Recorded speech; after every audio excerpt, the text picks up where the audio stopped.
I'm going to have to ask you to be a little patient with me this morning. I'm fighting a bad case of flu, but we hope that it'll work out all right. This morning we are dealing with one of the basic realities of life. We are celebrating the most important event in the development of the Christian faith.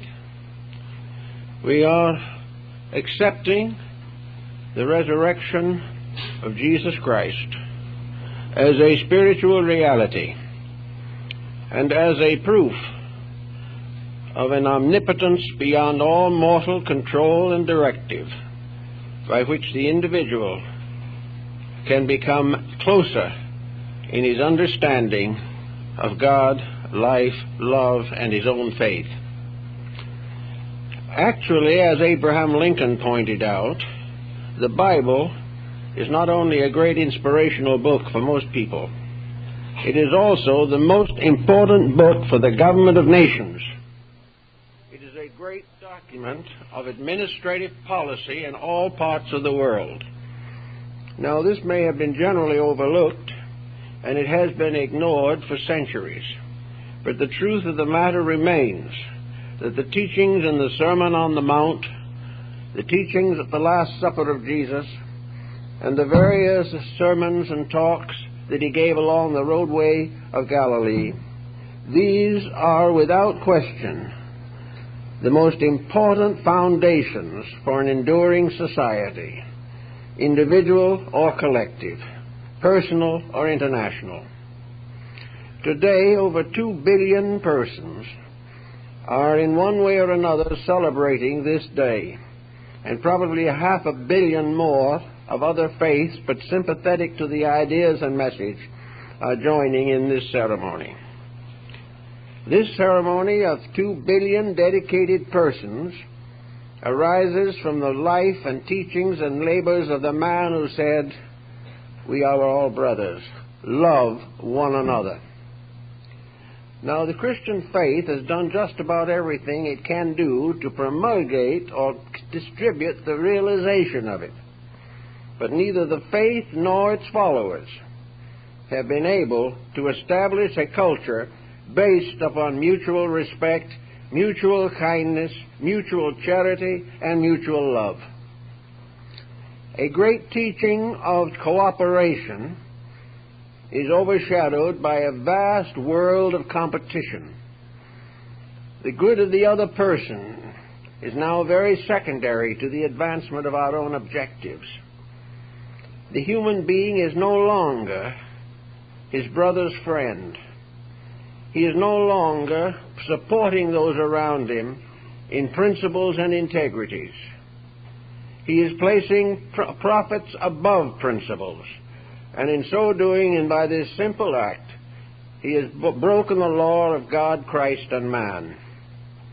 And as a result of that, we've had 5,000 years of misery, due largely to the fact that the human being simply does not have the strength of character to keep the rules that keep the peace. Now, the only law behind this that we can really feel or understand is something within ourselves. For long times, we have been trying to find definitions for the word love. There are thousands of definitions, religious, sociological, theological, philosophical, and even scientific. We have been trying to find out what love is. But we will never find it by trying to get a definition out of a book or something of that kind. The only way that honest, simple, genuine love can be transmitted is by experience, by the absolute fact of itself. Van Dyck and the other wise man summed it up rather beautifully in the words that who names it shall never find it, but who finds it will never need to name it. Love is an experience of consciousness, an experience in the soul of man. It is something that is a great releasing power against the tyranny of personal attitudes.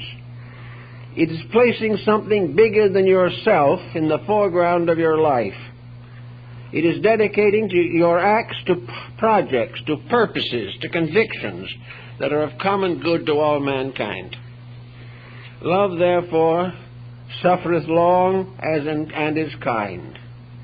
But today, the average individual is not interested in suffering long for anything. And he is not too careful with his kindness if it is contrary to his objectives of the moment. That we have come so far, suffered so long, endured so many wars, and never discovered kindness in the relationships of nations is unbelievable. And it is still more unbelievable that millions of good people, kindly, well-intentioned, well-purposed in life, still have their hates, their fears, their doubts, their prejudices, and all the negative attitudes and opinions which separate humanity.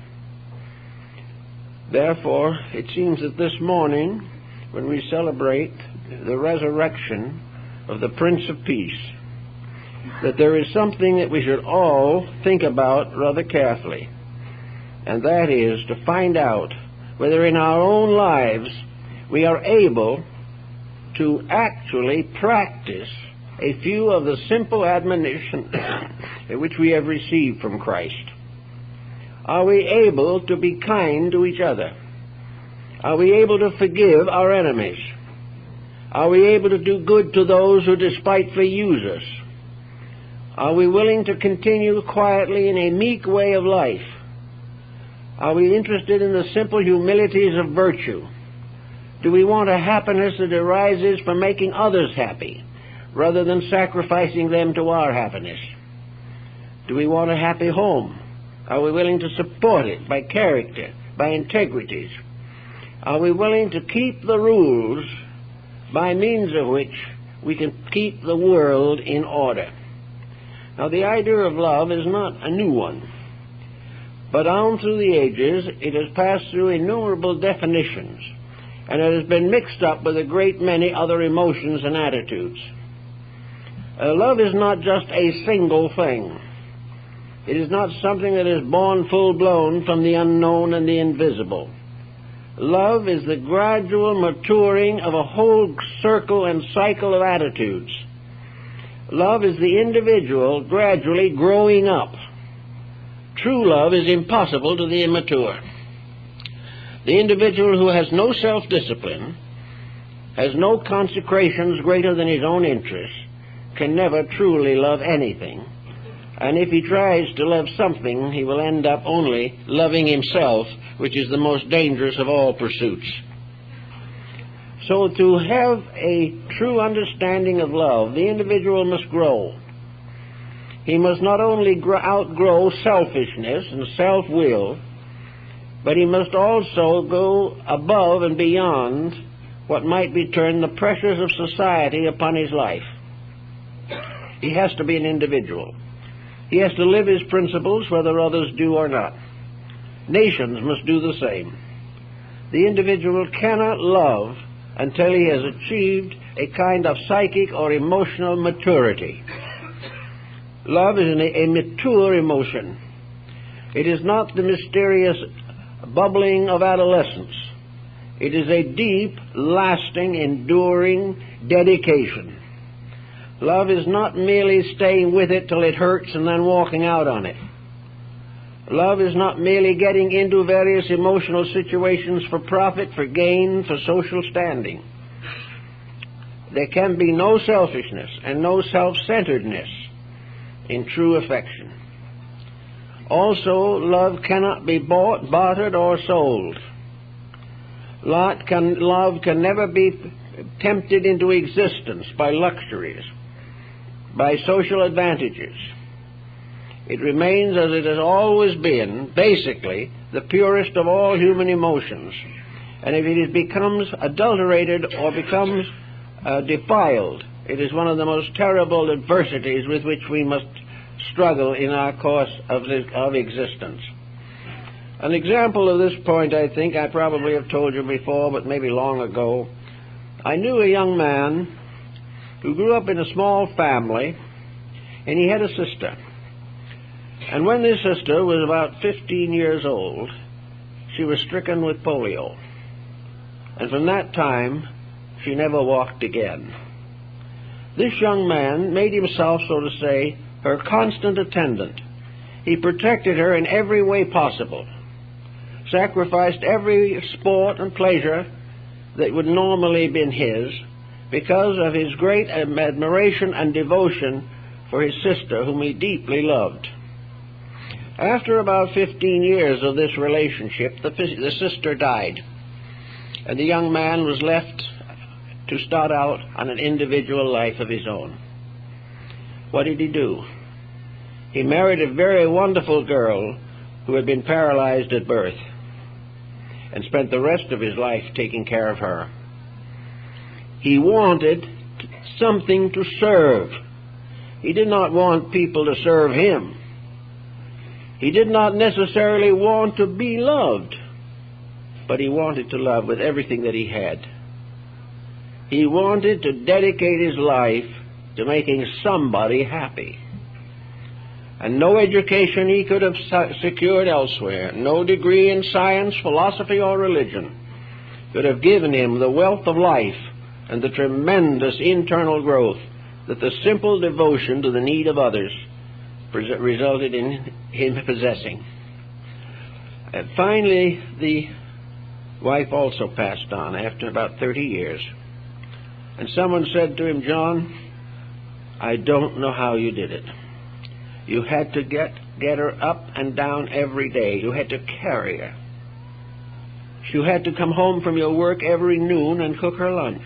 She could do nothing. You had to watch her all night. For 30 years, it must have been a terrible strain on you." Well, he said, "It's no strain at all. I loved her." Now, this is the kind of love the world hasn't got anymore. But this is the kind of love we have to have in politics. We have to have it everywhere, or our civilization is simply going to pieces. It is necessary for the integrities in ourselves to save us. We must bring our own wisdom and our own insight to bear upon the problems of daily living. We have long worshipped by attending places of religious gathering. We have been baptized, we have taken communion, we have gone through certain sacraments, particularly in the Protestant communion, the sacrament of marriage. We have done all these things in the name of religion, in the name of a spiritual reality. I know years ago I performed a great many marriage ceremonies, and several times the young women particularly came to me beforehand and they said, "We need something. We could go to a justice of the peace, or we could go to some orthodox source and have a traditional wedding.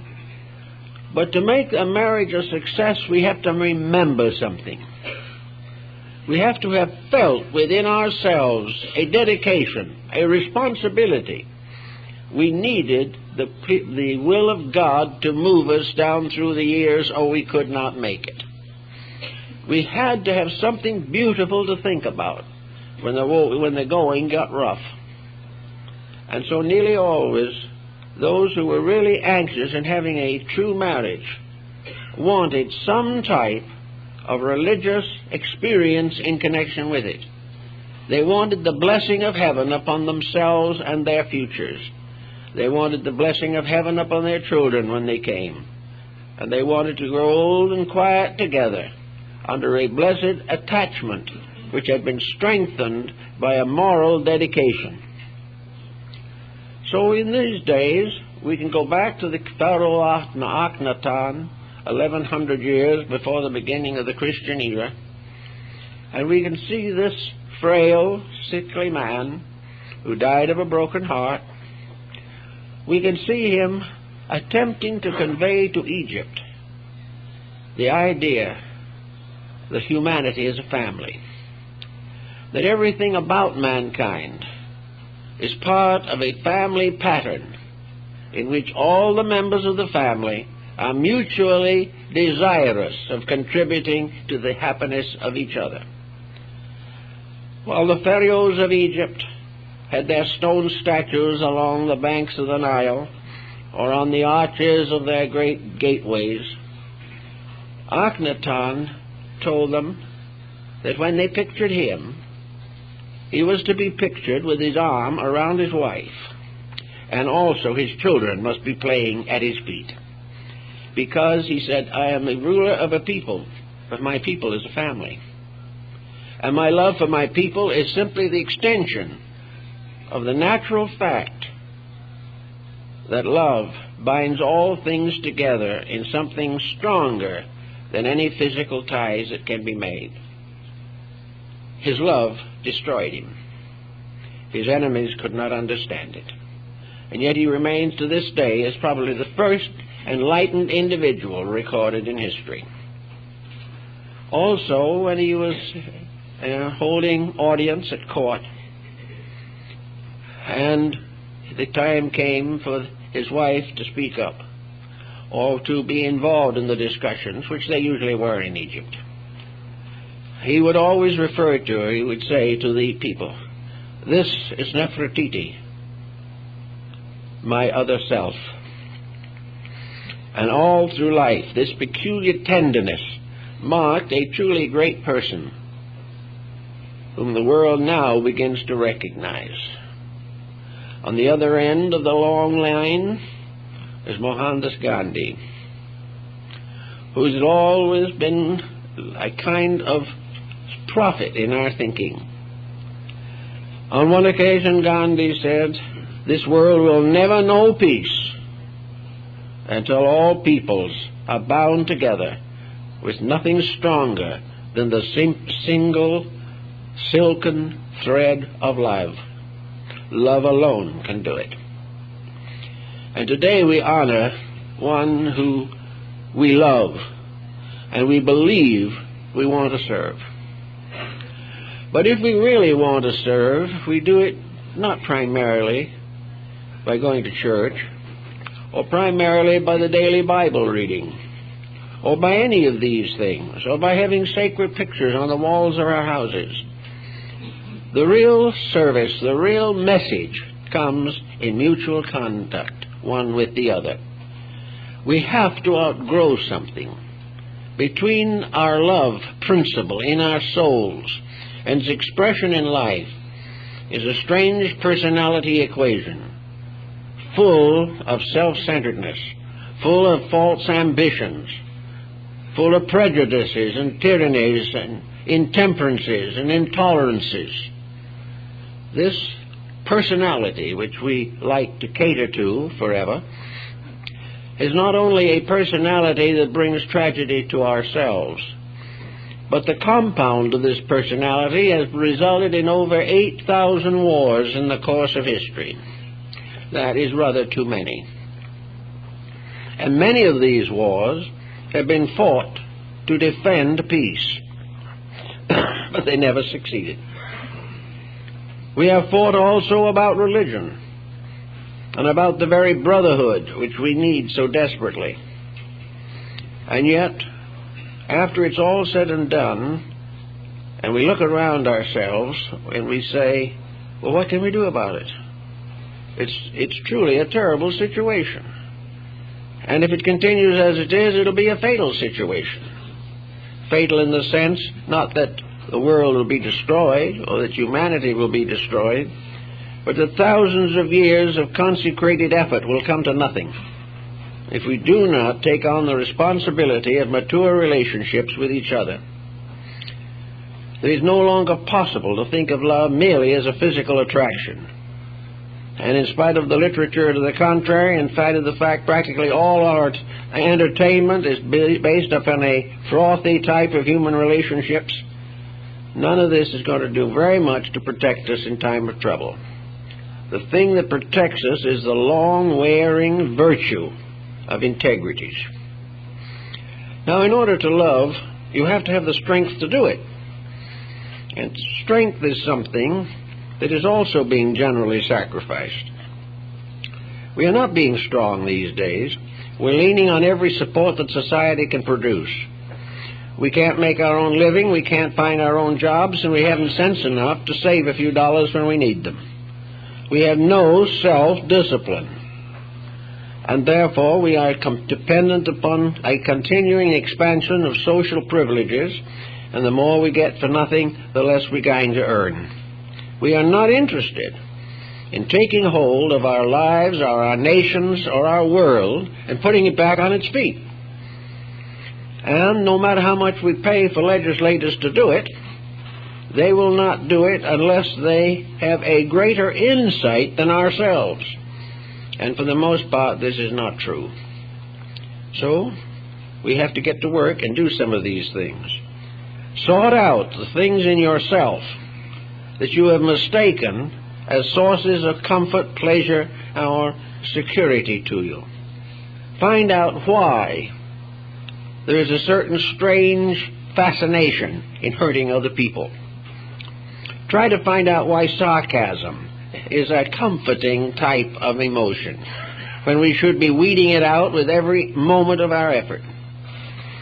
Why should bragging continue, intolerance, competition, the desperate search of fame, even if it means we have to tear down the reputations of other people? Why do we nurse these things?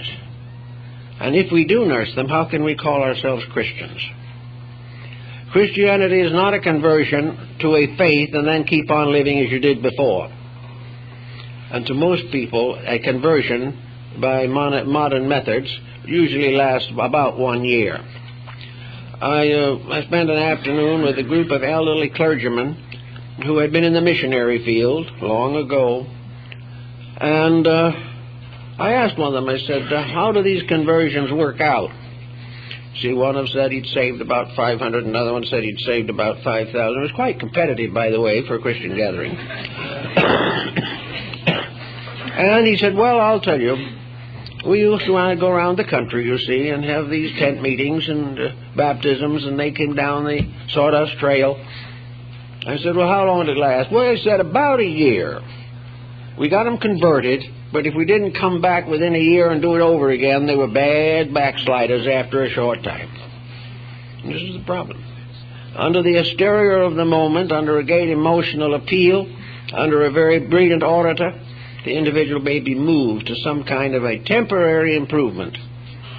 But when it comes to crossing his natural interest, making him do things he really doesn't want to do, his religion gradually fades away. We have today alcoholism in the great Christian world, something that should never have existed. Narcotics. And we have narcotics very largely being manipulated and exchanged and handled by nominal Christian people. This isn't good. Why do we do these things? Because they're profitable. So little by little we have crowded our ethics out of our lives. We have taken the attitude that success is the only valuable thing, and to it we must sacrifice all else. Now there's another side to this coin also. We are sacrificing all that is best in us for a certain amount of temporal gain. We are sacrificing our divine birthright for a bowl of porridge. And when the time comes, what happens? We lie down quietly in the sod or are blown away by the wind, and all this compromise, all this subterfuge, all the happiness or unhappiness that we think we have caused, all of this fades away. There's nothing left. As it was said of John Taylor, the water poet, in our lives we write our careers on water, and they vanish. So what is the result of all the compromises? Just that we fold up and depart as we always have. But one difference: when we fold up and depart, we nearly always leave something behind us for someone else to pick up. We leave debris behind us. We leave misery. We leave tragedy. We leave children who are wrongly brought up. Business that is not properly or justly maintained. We leave false incentives and false ambitions. and we leave this terrible struggle for profit as uncured within our own selves.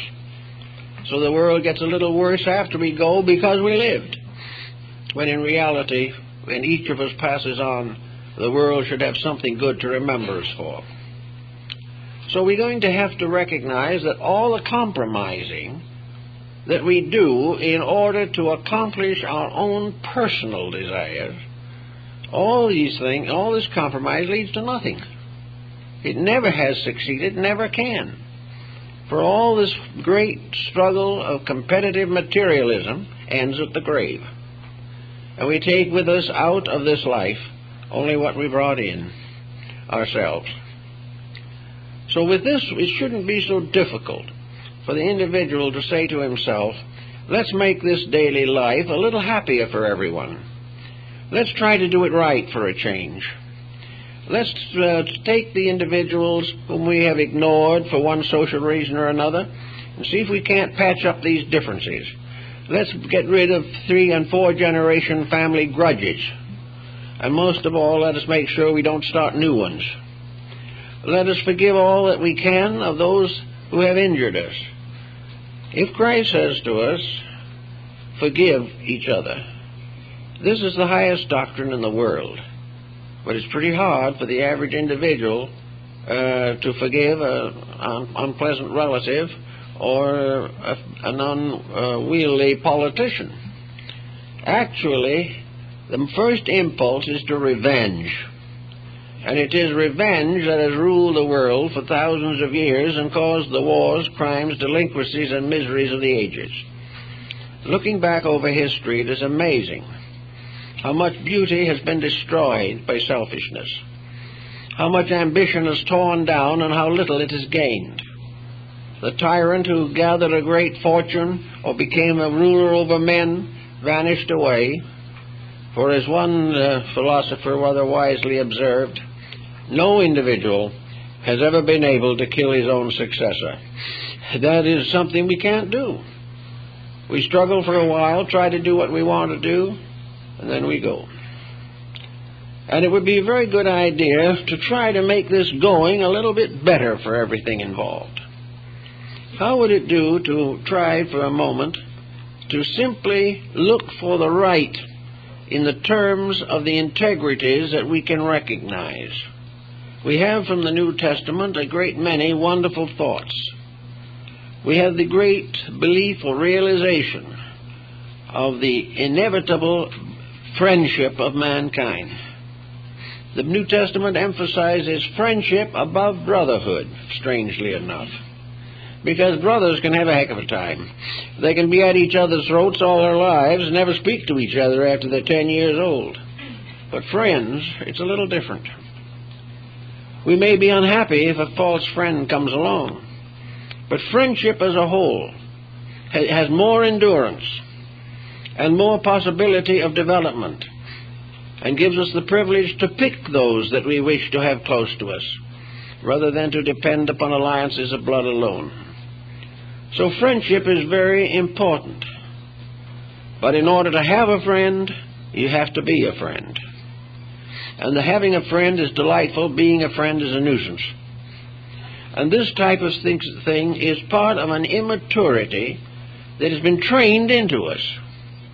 A small child, 2 or 3 years old, doesn't seem to have any great difficulty in loving its mother, and she has no difficulty in loving it. She realizes the trust that the child has. She feels the tremendous responsibility of caring for that child.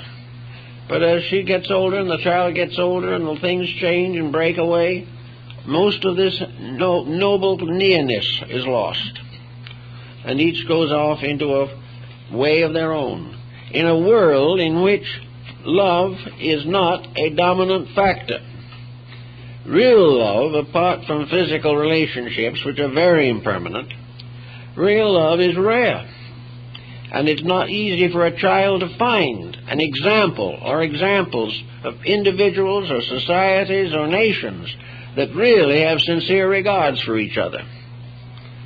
To find, when you go out into the world, that all the nice things you thought about are false, is a great disillusionment. Years ago, when I was young and in my prime, about 12 years old, I went to Sunday school.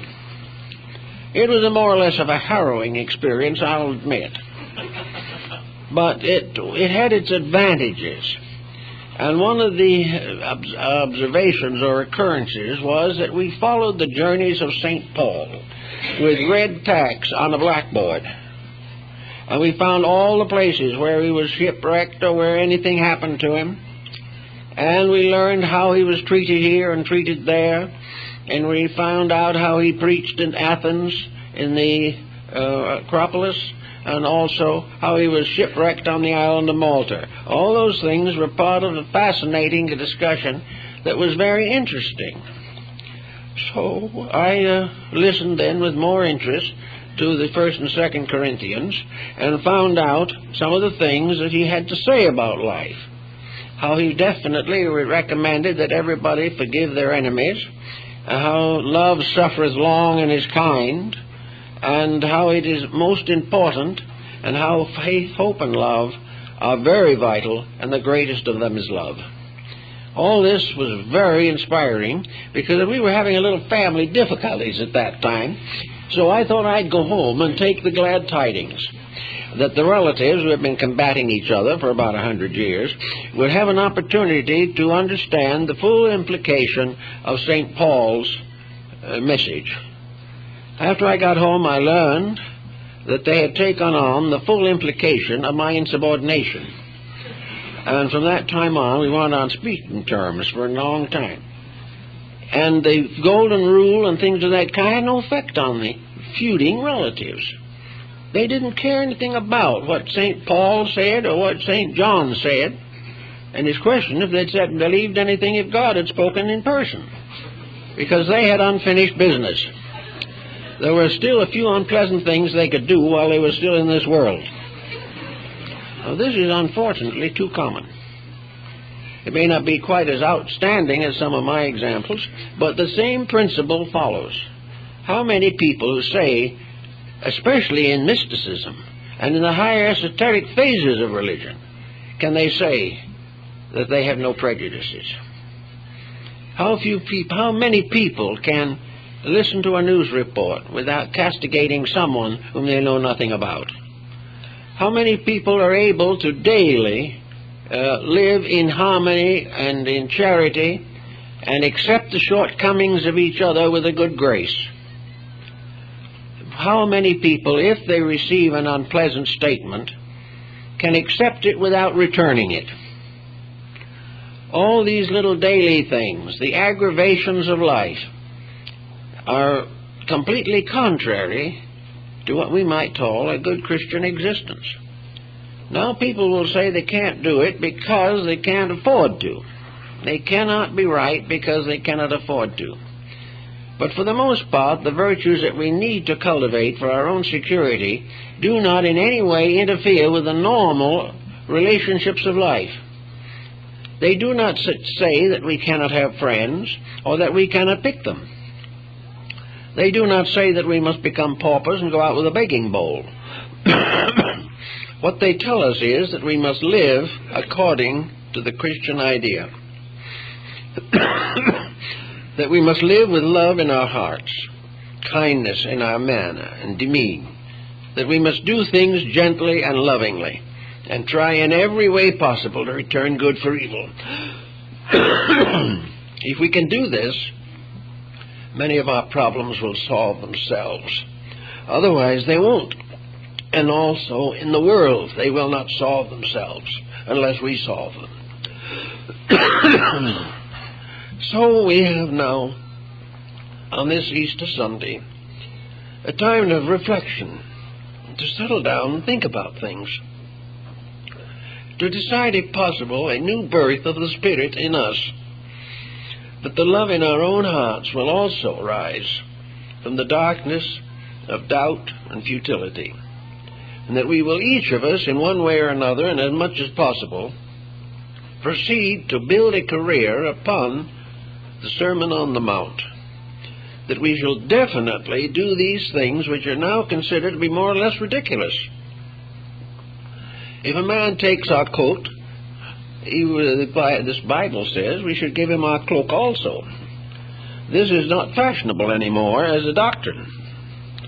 But somewhere behind it is a principle that no matter what other people do to us, we must try, in one way or another, to be as kindly to them as possible.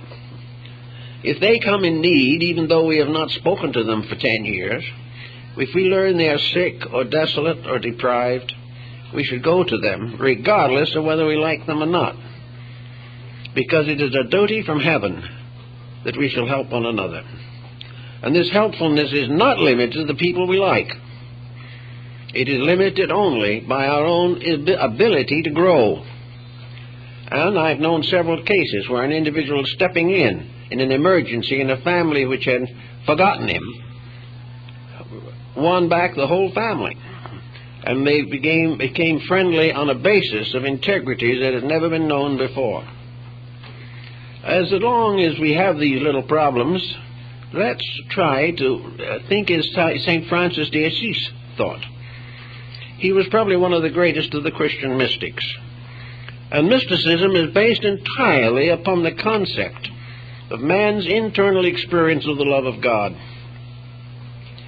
The individual in whose heart mercy is dominant, who is by nature gentle, by disposition tolerant, and also adds to this a spirit of worship, a desire to truly know his God, try to obey the higher laws of life, and to serve his fellow creature as generously and lovingly as possible. This mystic begins to experience true love within himself. The love that St. Francis found extended far beyond even human relationships. He spoke of his little brothers, the animals and the beasts. He spoke about all the planets and all of the flowers growing in the fields. They were all his children. They were all his relatives. They were all part of his life. And in honor of him now in many countries, animals are baptized or blessed in the course of Christian worship. And it was a good idea. It would be more blessed if more were blessed.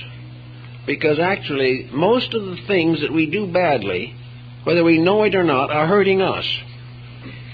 When we think we have outgrown something, or through a materialistic allegiance have become too sophisticated to pay any attention to simple things, we find ourselves in a very difficult situation. Actually, the blessing of the animals and the birds and the fishes, all of this is good, because it helps us to understand the sacredness of life, and will help us perhaps not to profane it as we have in the past. In Japan, in the little town of Nara, there is the Sarasawa Pond, a little pond about 300 or 400 feet across. And here, each day, children come with little bowls, glass bowls, with a goldfish in them. And the family is there, the relatives, the grandparents, the aunts, nieces, and relations in general, and very often the temple priest, who is also very much concerned in this important undertaking. And the little toddler, who is 4 or 5 years old, has this little glass bowl in his hands, walks to the edge of the pond and dips the bowl in the water and lets the fish escape. He has therefore liberated a fish. Now, in order to liberate the fish, he had to earn the money to buy the fish. So he worked hard, and after a while, he was able to put together, maybe with friendly family help, the necessary means to buy a little fish about this long. As soon as he had it, a great sorrow came to him. Fish do not want to be in little bowls like that. Fish want to go back to the ocean from which they came, or to the water, or the streams, or the rivers. And so he couldn't be happy with the little fish, because he had made a prisoner of it. So there came the great day of resolution, and he and the family went to the side of the pond and returned the fish to the water. This was the perfect gift. This was the perfect pleasure that he had secured, not in having, but in releasing. Now, this is a practice that has been practiced in those areas for thousands of years, and it involves several other creatures. When General Grant monument in Tokyo was built a number of years ago and dedicated to General Grant, the dedication consisted of liberating birds. All the birds were set free and to honor this occasion. It was no question at all about serving them up for dinner. It was a question of releasing them back into the world to which they came.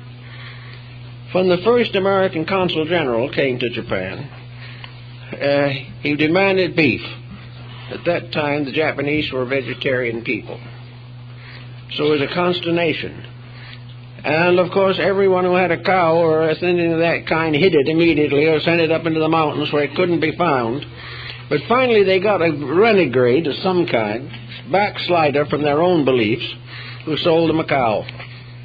So the cow was properly slaughtered for the Consul General, and an international incident was prevented. Some years later, a monument was dedicated on the site where the cow was killed, and the beautiful statue of the cow is on top of it, stating the sorrowful circumstance that it had been martyred for the service of a barbarian. And this was what it meant. Now, these are maybe a little extreme, you know. We don't want to go too far with this. But the principle involved has something about it that is very beautiful. The principle of preserving. But the principle involved has something about it that is very beautiful. The principle of preserving, of taking care, of loving, of doing everything possible to protect life. In the older days, the Japanese people, when they wrote a letter or threw away some scrap paper, never threw away a piece of paper without first of all burying it, because it had words on it, and these words might be very important words. You just didn't throw away words. If you didn't need them, you put them away where they would be permanently taken care of by nature. These things are sentimental in the extreme. There's no question about it. But you can be on the other side of the situation and be so unsentimental that you gradually lower the integrity of your own heart. You're not thoughtful anymore. You're not kind anymore. You're perfectly satisfied to hurt anything you feel like hurting as long as it pleases you. This is not good. I was talking not long ago with a nutritionist of considerable standing. I don't want to name anybody, but there was a prominent person. And they told me, they said, you know, there's one of the greatest troubles of the American people at the present time is that they're eating far too much meat. They're going to pay for it. They're going to pay for these $5 steaks, and it's not going to be in terms of money. All of these tremendous overdoings of things, these catering to appetites at the expense of integrities, this useless waste of life that we have become adjusted to, is part of the cause of our troubles. Experiments in Scandinavia during and after World War II proved definitely that there was much more nutrition by you eating the grain the cow ate than there was to eating the meat of the cow afterwards. And the grain had none of the toxic consequences or by-consequences that we are a little worried about. So somewhere beneath doing it right, there is also a permanent good. There is a realization of value. There is a protection of health. There is a protection of life. Now, it doesn't always follow that a bad disposition shortens one's years. I know several other aged people who have done very well by nursing their grievances, as far as years are concerned. But the day they began to nurse them, they really died anyway, because they lived for nothing but to carry on the unpleasantnesses which they had made to appear important. But actually, health is better advanced by 1st and 2nd Corinthians than by any other physical, medical formula that can be set up. If you are kind, if you are gentle, if you are tolerant, if you are self-disciplined, if you think through the things you do and give the same love to your health that you have given to some emotional pleasure, you will be better off also. Now, many people fall in love with themselves, it is said, but it's the wrong way. There is a way of doing it, however, that is constructive. One is to recognize that your body is a structure that needs tender guidance, constant care, thought, justice, integrity. It needs humor, it needs variation, it needs everything possible. And if you really want to love a body and keep it healthy, you'll treat it right. And you can gain just as much peace of mind by knowing that your body is getting the help that it needs.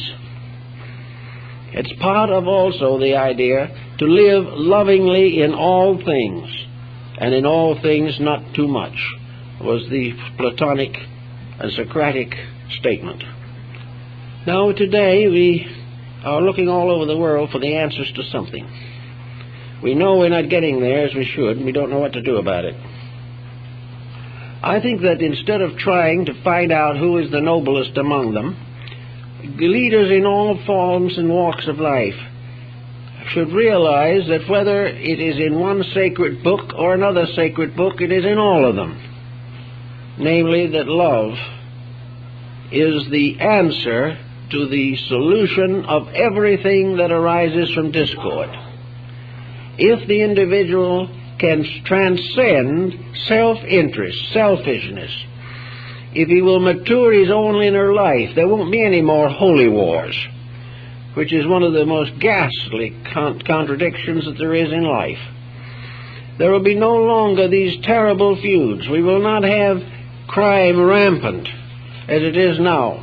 If people cared for each other, had an honest affection, and were able, therefore, to turn their activities into labors of mutual benefit, there's no reason why people getting along happily together cannot have a wonderful time through these years of life. Maybe they won't be so rich, maybe they won't be so powerful, but they will have knowledge of values that otherwise they could never have. And of course you can do this without actually proclaiming anything. It's not necessary to go out and wave a flag. It is simply necessary to begin to behave yourself. And in the course of time, you will be surprised on how it counts. You will learn little bit at a time that when you are a friend, you will have friends. The people who begin to appreciate your integrity will give you an understanding which you cannot get any other way. So on this Easter morning, I think we ought to very deeply appreciate the fact that to the Christian world, Jesus Christ is the embodiment of divine love. He is the embodiment of that great good which rests forever in the heart of eternity. He bears witness to the way of life in the house of dark places. He came to set a symbol upon us that we should obey the simple instruction of virtue, that we all can know what peace is, and by becoming aware of the grandeur of it, we can help to share it. Someday we can walk out of this nation into another nation or around the world without a boundary, without papers, without spies, without espionage. These things are part of a stupidity that has afflicted mankind from the beginning. Why? Why did the human being always put the wrong foot forward? Well, one of the reasons was because he was selfish. Selfishness is perfectly willing to sacrifice almost anything else for the advancement of itself. Ambition has created more miseries than almost all other forms of law-breaking. The unbridled determination to achieve worldly accomplishment, fame, and distinction, the idea of marrying for money, the idea of nobly quoting and watching for opportunities to discredit someone else so that we can take their place. All this type is foolish. The wealthy families are not happy, and today we can see by the press the miseries they're in. No one can be happy because he has broken the rules. But very few people are strong enough to keep the rules. Now there's another side also to this problem, and that is, how are we going to escape the pressures around us? A great many people have always decided the fight was too hard, so they have retired from the world. They have taken on sacred orders. They have departed into distant places. They have built hermitages on the tops of mountains. They have decided to renounce mankind because they can't live with it any longer. So they go off by themselves, and this again is a complete mistake. No individual can become more proficient in the realization of the divine plan for man. No one can become more proficient unless he is in there fighting. Fighting in a sense of living from day to day, keeping the faith, keeping the truth in the presence of adversity and animosities. Staying with it. Because it is only by staying with it that we grow. It is only then when we are tempted to do wrong that our virtues are worth anything. To run away from temptation is not to be strong, it's to be very weak. But to stay where we are, in the place where we are, and take on the job the best we can, has its rewards. Now, a person is not expected to make a complete change of everything that they are. But we can, I think, do a great deal of good every day by trying in simple ways to cultivate a few constructive attitudes and relationships. One common thing we should all think about is to try and find how to bring children and parents into closer understanding, how to find out the principles upon which mutual respect can be built. To do this may take quite a bit of thought, particularly if it has been delayed until wrong foundations are deeply laid. But anywhere around us, where there is an animosity, an antagonism, wherever there's a prejudice or conceit, we can go to work on it. We can determine to the best of our ability that we are going to become truly a religious people. For as we find in the Bible, if you love me, keep my commandments. Many people say they love God or love Christ, but they do not keep the commandments. Now, if these commandments were a bunch of superstitions, as lots of people would like to think they are, it would all be different. But no one has ever proven that the commandments as given by Jesus are superstitions. No one has ever been able to prove that the world can gain anything by breaking them. But there are many ways of proving beyond doubt that we can gain tremendously by keeping them. Whether they were devised by some mortal in ancient times, or whether they came directly from heaven, is not important. They are the basis of a conduct by which we can survive. They are the basis of relationships which are necessary to our own well-being. Therefore, they are worth thinking about. We know that we can, with effort, make changes in ourselves. So, let us think now, not of what heaven can do for us, but what we can do to advance truth in our own lives. Advance beauty and integrity. Advance common affection and regard. Know the neighbors. Know the friends. Try to understand people in trouble. And if there is spare time, nothing to do, don't waste it. Try to use it for the common good. Many people today would be far happier and wiser and better if they'd cut down the televiewing program and donate time and energy to constructive philanthropies. This business of constantly pleasing ourselves, thoughtless of the effect of others, or by simply believing that we give $1, that takes care of everything. The gift without the giver is bad. The entire problem of life is to gradually release, in a sense, the Christ quality through ourselves. The Christ in you, the hope of glory. the Christian principles being lived by each of us in our daily life, these, when they flow from us, become virtually a second coming. These principles coming forth from us return the Christ power to the world and return to man the peace and tranquility of inner security. Therefore, it is very important to try to find some way the presence of God, to practice the presence of God, to live every day not in a smug theological way. We don't even have to think of it that way. Instead of thinking of it's going to make us theologians, let us thus say it's going to make us better parents, better husbands and wives, and better citizens of the community. We don't have to hang any theological tassels on it. All we have to say is that it's common sense, and that common sense just happens to correspond instructively with the way of God. Because after all, we are part of a universe that is run by common sense, and we are the weak spots in the link. And we have to do something to take care of this. After all, this is not making a theologian out of us simply because we're honest. It simply makes a decent human being out of us. And out of the cultivation of those gentle virtues which make possible true love, we are also keeping faith with the great principles of integrity which support our world.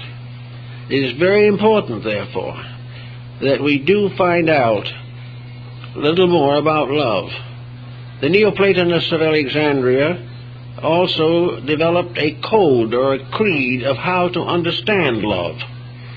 They'd had all kinds of love listed and tried to understand it. And they made a kind of an order out of it, a sort of a scale. And then at the top of the scale, they put love of God. This being the supreme adoration, the highest possible attitude of human consciousness toward reality. This was a tremendous upsurge of love, of veneration, of adoration to that eternal power upon which we are all dependent for our existence. The one power that is the parent of all that lives, and has always been and always will be the benevolent parent, except that we do not recognize or keep the rules of that benevolence. The second on the line of love was veneration for the saints and sages, for those who by one power or another had dedicated their lives to the instruction of their fellow men, who had unselfishly taught the very truths and principles that are essential. Some of these were persecuted, some of them were martyred, but they are the heroes of the world, the greatest of all human beings. Therefore, we have a proper reason to respect them, to admire them, to venerate them, and to consider with gratitude their presence in our world. Therefore, another factor in love is gratitude. The ungrateful lover is in a bad way. The third level, of course, was a little different type of thing, but the same thing, and that is the love that we bestow upon all kinds of things in nature. The love we have for the sky and the earth, that enables us to go out, as Lao Tzu did in China, and sit under a tree on bank of a little river, and there commune with the infinite. The love that steps out of itself is to embrace all these natural things. Gratitude for the wonderful privileges of existence. Gratitude for the sunsets and the sunrise. Gratitude for the fecundity of the earth, for all the benefits we enjoy. This is a gratitude which makes us always in debt to the universe to which we belong. A debt which we must pay by service, by integrity, by idealism. Now the next level of affections dealt with more or less political subjects. The love of humanity comes first. the fact that basically, regardless of how impossible they are, we love them all. That a great love underneath. We do not excuse the spoilage, but we seek under it for those little human beings who are suffering from their own mistakes, often without knowing why, often without understanding the very destiny that they have brought upon themselves. We love them all, we want to help them, and we wish them well. The next one, of course, is one more common to us, the love of nation or race, the great tree to which we personally belong, the branch of life which is our own. We have a certain love for our own culture, our own arts, our own sciences, our own heroes. We believe in the integrity of our own peoples, and there is a certain inevitable veneration for the background of our own personal lives, so that becomes the second. The next one is the natural love for family and all that it represents. We recognize the integrity of the pattern we have set up, and will do everything possible to make it a success. And to make it a success, we must honestly love the members of that family and place their happiness, security, and well-being above the gratification of our own appetites. We can never do anything for our own benefit that is hurtful to another if we love them. If we can perform the hurtful act, it is because we do not love. Then there is also the love of other kingdoms in nature, of birds and beasts and flowers. There is love of beauty, love of virtue, love of integrity, love of all the different levels of human achievement. There's love of music, the love of the dance. Every constructive expression of human attitudes can be interpreted as causes of joy, causes of happiness, expressions which we can interpret in terms of love. So gradually must come to the final decision that love must finally love the beautiful. Up to a certain point, it may not appear that way, but the love will leave nothing incomplete. It must carry on and make everything beautiful, everything filled with goodness. Love takes the imperfect and inspires it to greater perfections, but never by means of positive or intolerant indoctrinations. The actual fact is, as the poets have found long ago, that there is no real need, really, for a special education in selecting objects for devotion. The only thing is to relax away from what is not right. You can sit quietly by the side of a mountain or stream, and you can, in that quietude, reconstruct the universe. You can restore your own relationships with it. You can become aware of the transcendent beauty of life as life. All of the false things can fall away. And in quietude and silence, you can learn to recognize the infinite benediction and blessedness of the divine plan. Also in the quietude of your own home, in the silence and sympathies of the day, you can quietly contemplate the labors of love. You can realize how as gradually you can transmute the antagonisms that you've nursed through the years. You can love again things that you have forgotten or have renounced because of your own misunderstandings. So out of it all comes the Christian story. The story of love that was made flesh and dwelt among us. And we knew it not. And we persecuted it. And we allowed it to perish rather than to take over our lives and give us a share of life everlasting. Today we are again persecuting it. We are again failing. This time not really because we can't do better, but because the pressures of diversified privileges make it a little easier to be thoughtless of others and seek our own advantage. As we do this, however, the momentum of disaster builds up. We are in more and more trouble every day, and we do not know why we are in this trouble. We only know that the crime record is way up. We only know that delinquency is more prevalent, that alcoholism is becoming a greater curse, that drug addiction is also on the gain among human beings. And most of those who are involved either as sufferers or distributors of death have read the Bible or know about it. They know the Christian virtues. They know what the word honesty means. But for some unknown reason, they don't practice what they claim to accept. Why then should we not realize that unless the individual begins to work for a cause that is worthwhile, that he cannot make much of a contribution to life as it is? It is not possible for the average individual to turn around and change the course of politics, or to get rid of the different difficulties in cultural strata. But each of us can do a little job right at home.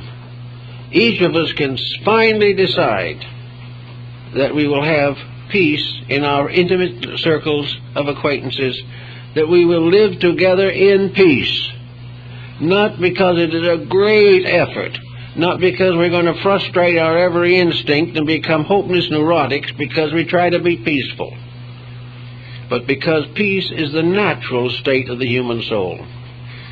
Peace within the individual is the secret of security in the outer part of him. If his inner life is deformed by all kinds of antagonisms, antipathies, and appetites, he cannot be well, he cannot be happy, he cannot think clearly, he cannot do a good day's work, and he can't keep a job. All of these things work together to the simple recognition that blessed are the meek, for they shall inherit the earth. Blessed are they that hunger and thirst after righteousness, for they shall be filled. The great blessings of life come to those who weigh and carefully consider the quiet acceptance of the Christ principle, of the continuous effort not only to be Christ-like, which means to be Christian, but also to realize that there is a little Christ in each of us that can also go out and reach to those who are a little more needy even than ourselves. The life of Christ is a life of unselfish service, of dedication to principles, and of the gradual uniting of all differences and all antagonisms. The life of Christ is a life of peace in the light of God. It is man finally making peace with the universe to which he belongs, a peace that will bring him in safety through the orbits of the stars and the planets and out into space. Everywhere in space there is great peace, great silence, great and eternal order. Everywhere in the smallest things there are mathematical sequences. There is order, discipline, and law. And the greatest of all the laws is the law of love. For it is this law by which all things are transformed. It is the great alchemical transformer. It is the mystery of the elixir of life and the powder of projection. For love takes the commonplace and transforms it into precious metal. It takes the common occurrence and the common experience and makes it sacred. It takes the daily life, which apparently is mediocre, and makes it a brilliant and marvelous experience of the Spirit. Wherever love comes, it brings with it life. When it departs, life goes with it.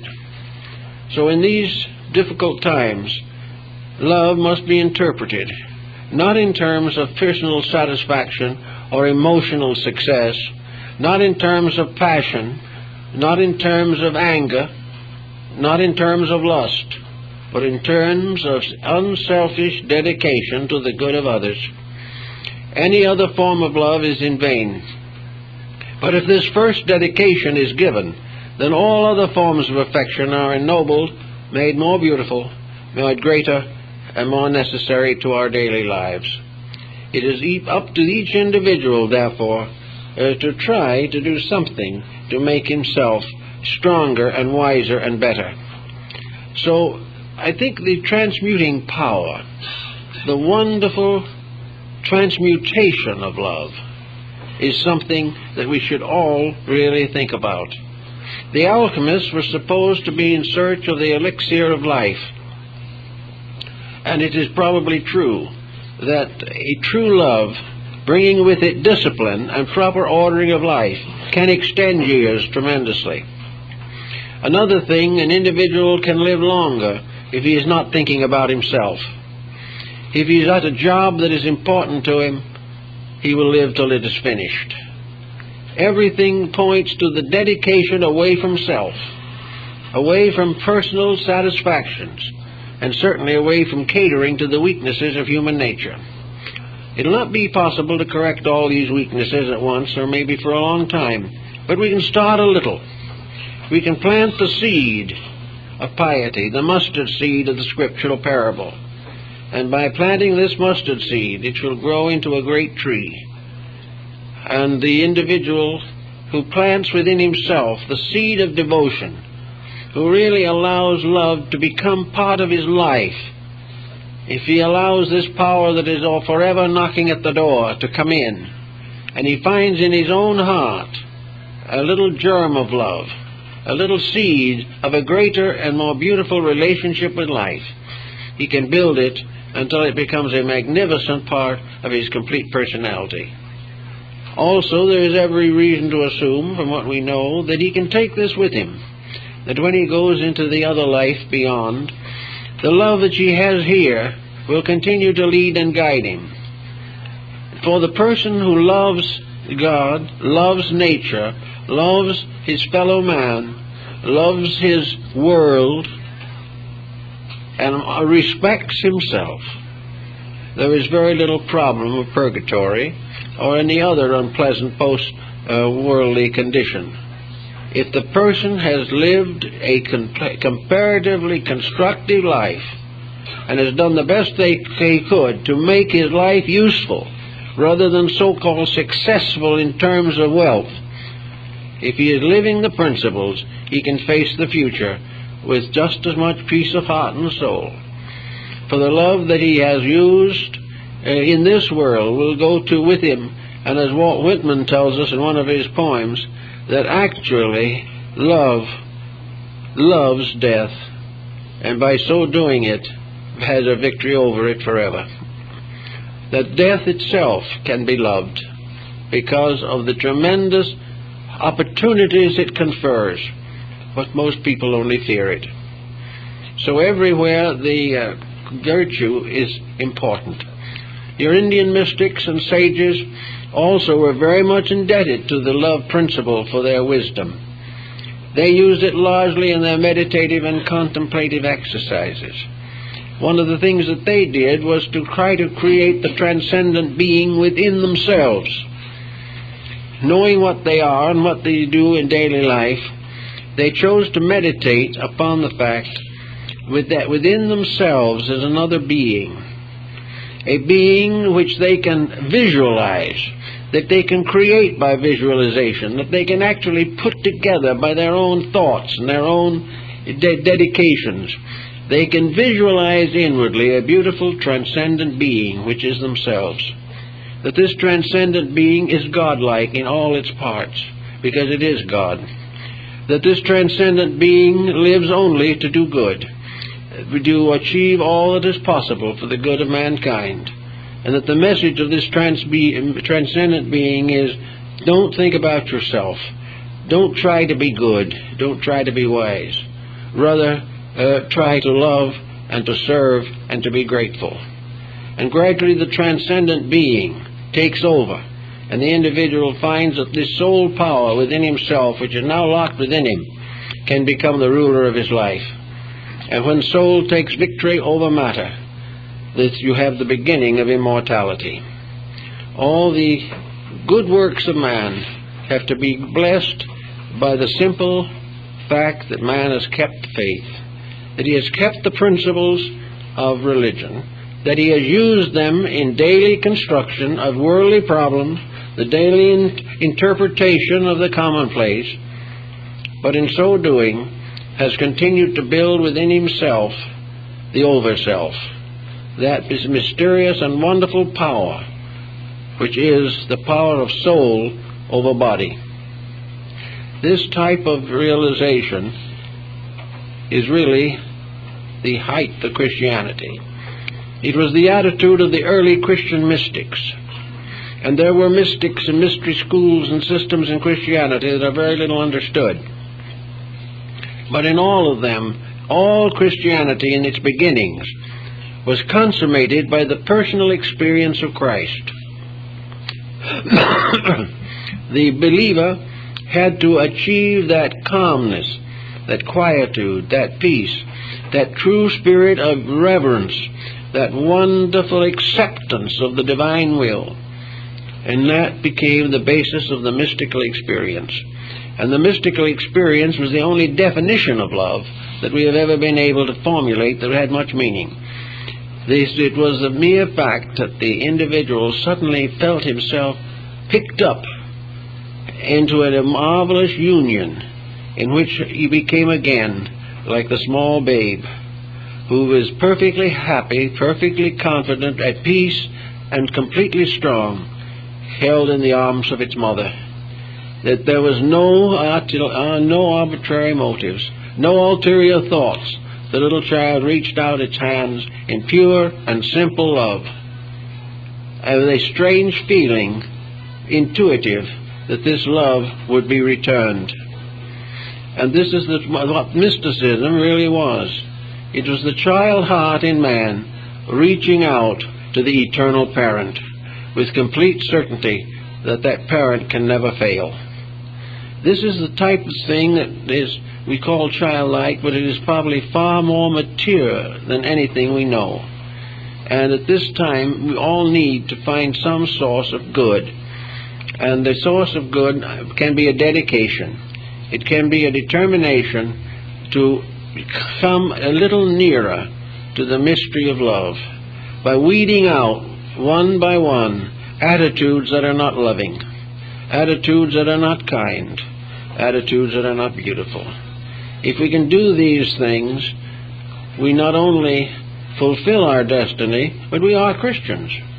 And until this happens, we are somewhere on the outside looking through the bars at something that we have forbidden ourselves the right to experience. So on this occasion of Easter, as a part of our divine year, so to say, we have a new birth of the Spirit in ourselves. We have the resurrection and the proof, the eternal proof, that there is in man the power to redeem him. And that power to redeem man in man is God.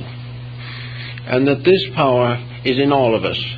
And when we are tired of being sick, tired of being miserable, tired of being cruel, we have always the perfect right to express through ourselves the healing grace of God. We can be agents of the release of the divine through our own natures. This is something we should all work toward. We won't all make it right away, but we can all try. And the first effort will be just a little more peace, a little better understanding, more friendship, less worry, less fear, and most of all, a greater sense of belonging to a divine plan by which we were fashioned, by which we will be perfected, and that we are beginning to walk along the road that leads back to the divinity from which we came. If we keep these thoughts in mind, we will not only be good Christians, and better Christians at least, but also we will be better people, just better human beings, better able to solve the very pressing material problems of existence. For the victory of spirit over matter is the victory of solution over problem. And the victory of soul over body is the victory of truth over error. These things can be worked for, and if we work with them carefully, we will be well rewarded. In the meantime, have a happy Easter. I'd like to announce at this time that we will have a memorial service at 1 o'clock here in the auditorium, for a friend of the Society whom we have all known for a great many years, and the husband of Mrs. Thomas, who is a librarian and whose husband passed on recently. So we'll have a little memorial service at 1 o'clock, and you're all invited if you wish to attend. Thank you very much.